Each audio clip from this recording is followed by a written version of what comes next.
राजस्थान के आदिवासी अंचल बांसवाड़ा और डूंगरपुर की आवाज अब संसद तक गूंज रही है। बांसवाड़ा डूंगरपुर के सांसद राजकुमार रोत ने लोकसभा में अपने क्षेत्र की लंबे समय से लंबित रेल परियोजनाओं और महंगे रेल किराए का मुद्दा जोरदार तरीके से उठाया। सांसद रोत ने कहा कि डूंगरपुर बांसवाड़ा रतलाम रेल परियोजना, जिसे साल 2012 में मंजूरी मिली थी, आज 13 से 14 साल बाद भी अधूरी पड़ी है।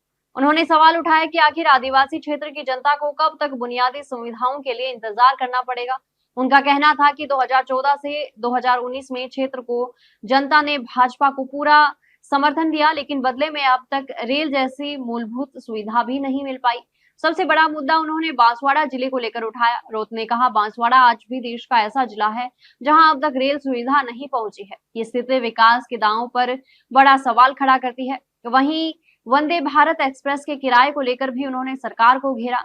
उन्होंने कहा कि डूंगरपुर से अहमदाबाद तक का किराया करीब 690 रुपए है, जबकि सामान्य ट्रेन में यही सफर 60 से 70 रुपए में पूरा होता है। उन्होंने कहा कि ये किराया आदिवासी और मजदूर वर्ग के लिए बेहद महंगा है, इसलिए इसे कम किया जाना चाहिए और ट्रेन को सूरत तक बढ़ाया जाना चाहिए। कनेक्टिविटी को लेकर भी सांसद रोत ने कई अहम मांगे रखी।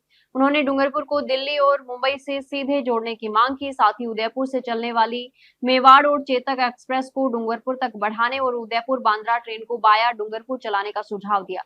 इसके अलावा असरवा जयपुर एक्सप्रेसवे में अतिरिक्त जर्नल डिब्बे लगाने, बिछीवाड़ा में ट्रेन का ठहराव देने, नई डेमो ट्रेन शुरू करने और डूंगरपुर रेलवे स्टेशन पर सुविधाएं बढ़ाने की भी मांग उठाई। सांसद ने यह भी कहा कि डूंगरपुर रेलवे स्टेशन का नाम डूंगर बरंडा भील के नाम से रखा जाए, जिससे क्षेत्रीय पहचान को सम्मान मिल सके।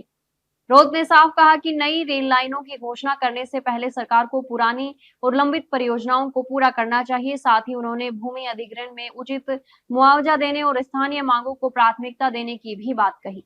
अब सवाल बड़ा है कि क्या सरकार इन मांगों पर तेजी से कार्रवाई करेगी या फिर आदिवासी अंचल के विकास की ये आवाजें यूं ही अधूरी रह जाएंगी। फिलहाल संसद में उठी ये आवाज क्षेत्र की उम्मीदों को जरूर नई दिशा दे रही है।